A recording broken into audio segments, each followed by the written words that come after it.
Well, hey everyone, welcome back to the channel. Hey, today I got a special video I want to show. I met two guys, I think it was John and Mike, with these snow devices. They're called Sno-Gos. They're like 3 skis mounted in a bicycle kind of shape. So let's have a look at what they're like. Yeah.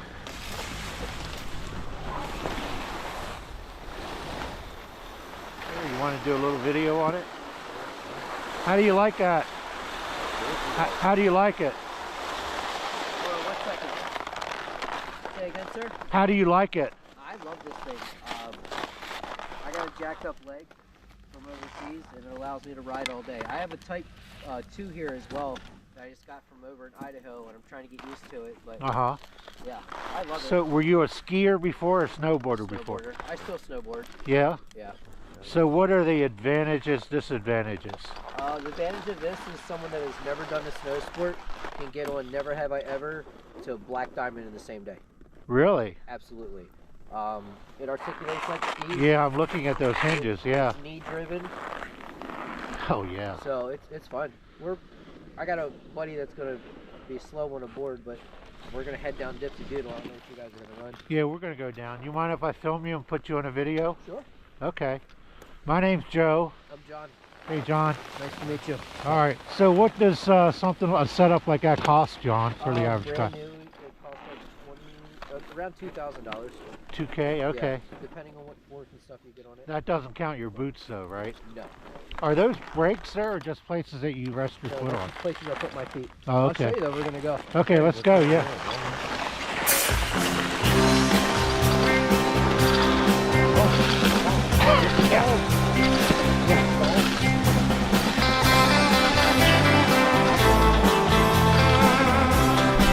Let me follow him, yeah.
Good run, John.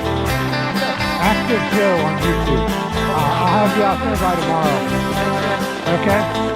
All right, guys. Have fun. Stay safe. Thanks for letting me film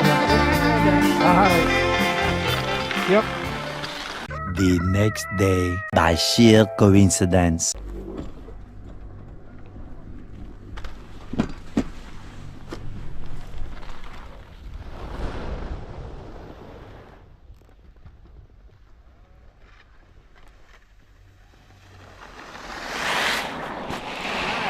All right, so. You tell me what you want. I watched you on the last run, by the way. My name's Joe. Hi, I have a YouTube channel called Active Joe. Okay. Is it okay if I put you on there? Oh, absolutely. Okay.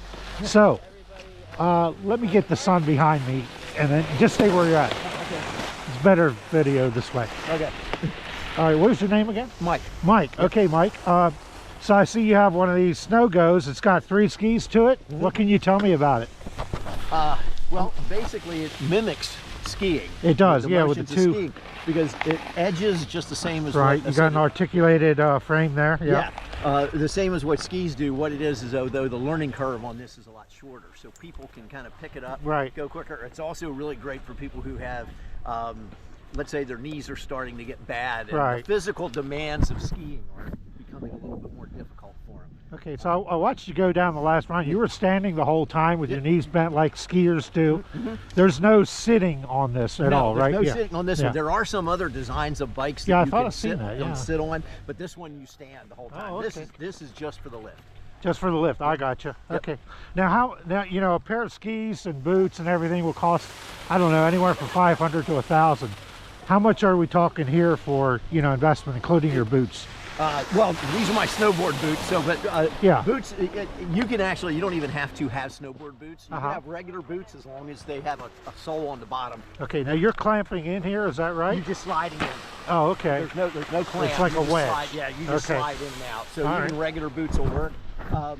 Generally, they have two different models. Sno-Go does anyway. Right. This particular model lists for $2,000, but occasionally they have them on sale. On sale, at cheaper than that. Okay.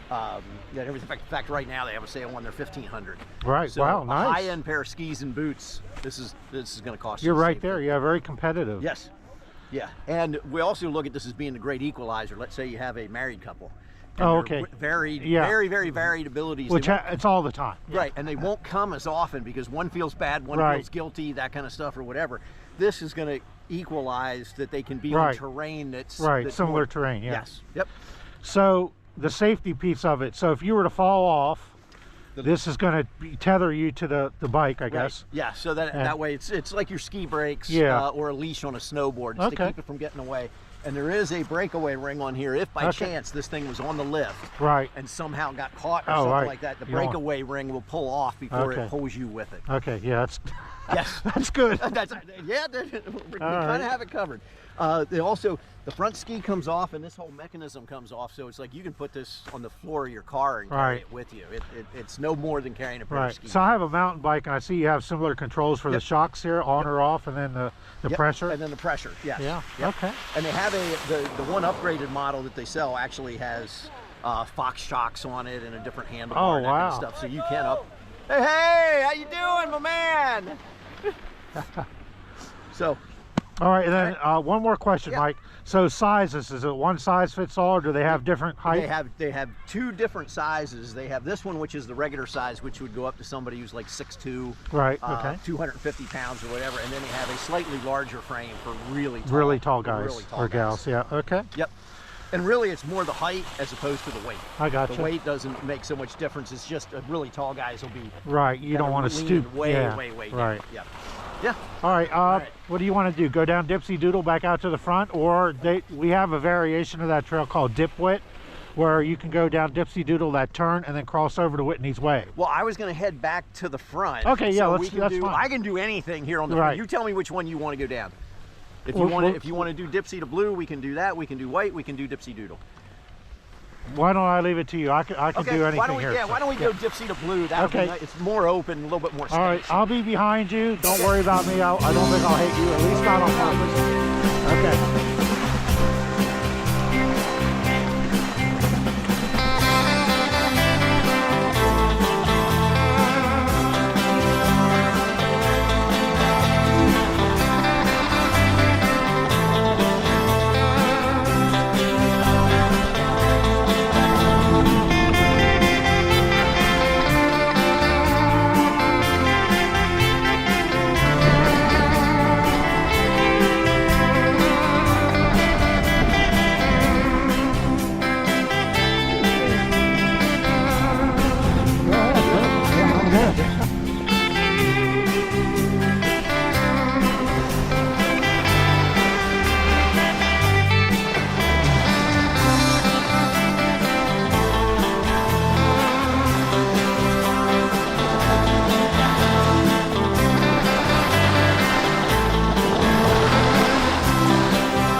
watching John and Mike on those Sno-Gos, wasn't it? So for the future, maybe we're going to see more of that. You know, if I go like 10 days skiing, I might see one of those Sno-Gos that are out here. But I tell you what, you know, maybe with them being a little more friendly to a new user, we might be seeing more and more of those out there on the slopes. All right, well, thanks for watching, everybody. We'll catch you in the next one. Bye for now.